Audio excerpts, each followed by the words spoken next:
Selamat pagi Ibu Bapak, saudara-saudaraku yang dikasihi oleh Tuhan kita Yesus Kristus.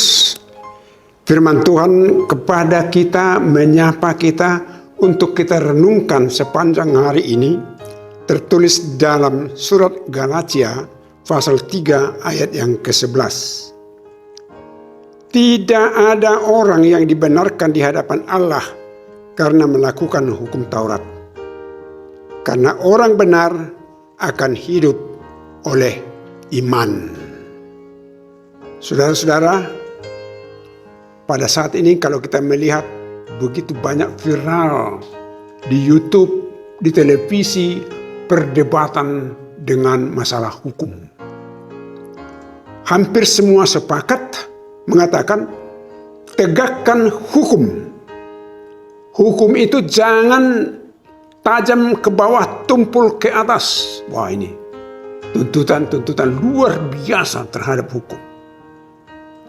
Oleh karena begitu banyak tuntutan terhadap hukum, maka begitu pula lah ditetapkan pasal-pasal hukum yang sangat-sangat banyak dan luar biasa.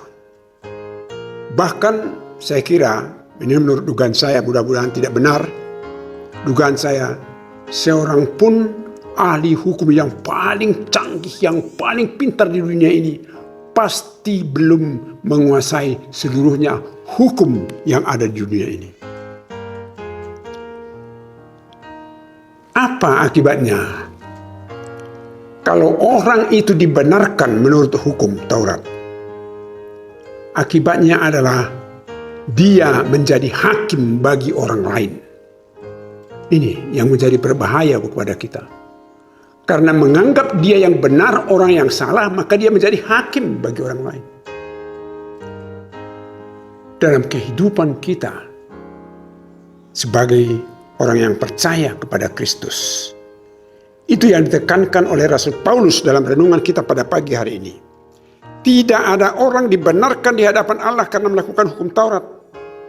Karena orang benar akan hidup oleh iman. Iman. Tetapi ada orang sementara mengatakan dengan sederhana begini, ya pokoknya kita percaya, sudahlah, beres semua. Bukan masalah mengatakan percaya atau tidak. Karena apa?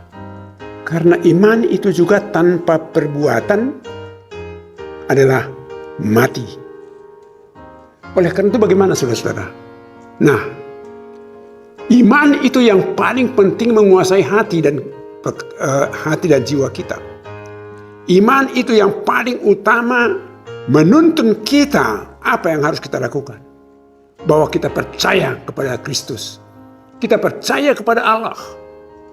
Nah, oleh karena itu saudara-saudara, dalam tuntunan kepercayaan kita itulah, maka kita melakukan tindakan kita sesuai dengan kehendaknya.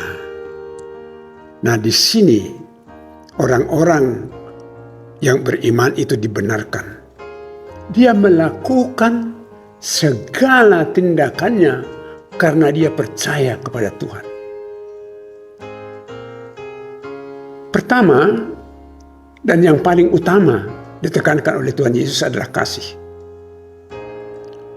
Biarpun tindakan-tindakan kebenaran kita begitu banyak, tetapi kalau kita tidak melakukan kasih karena Kristus mendorong kita dalam kehidupan kasih itu adalah sia-sia. Nah, oleh karena itu, buah daripada iman inilah kita lakukan sesuai dengan tuntunan Tuhan di dalam kasih terhadap semua orang. Iman inilah yang memberikan semangat kepada kita. Kita percaya Tuhan menyertai kita, Tuhan bersama dengan kita. Maka kita melakukan segala sesuatunya di dalam kasih terhadap sesama. Oleh karena itu saudara-saudara, apakah hukum itu perlu?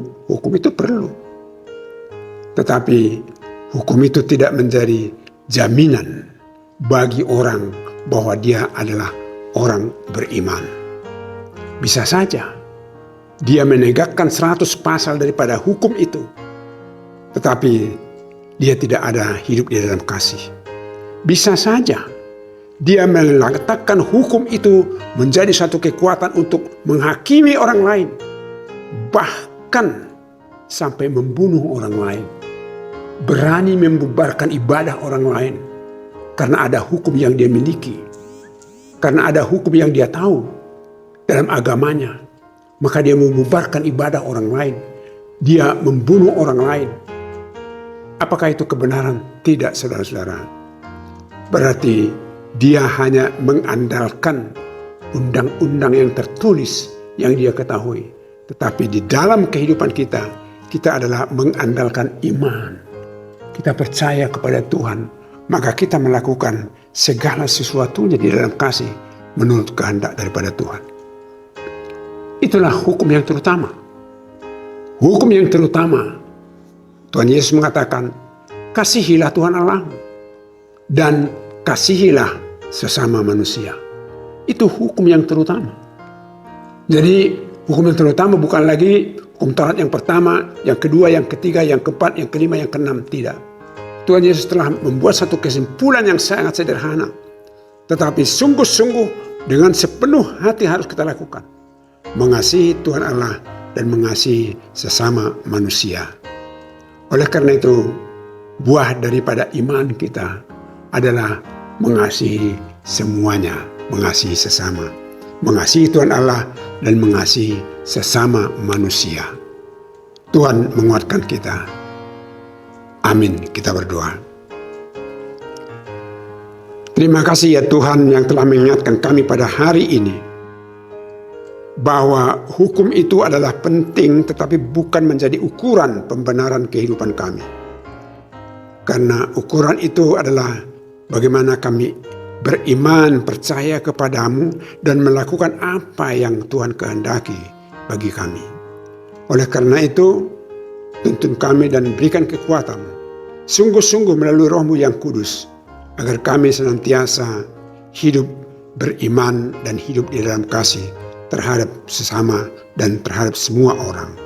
Oleh karena itu Tuhan, sepanjang hari ini, biarlah Tuhan menyertai kami, agar kami tetap di dalam iman, di dalam perbuatan kasih bagi semua orang. Dalam nama Yesus Kristus kami berdoa. Amin. Anugerah dari Tuhan kita Yesus Kristus, kasih setia Allah Bapa dan persekutuan dengan Roh Kudus menyertai saudara-saudara. Amin.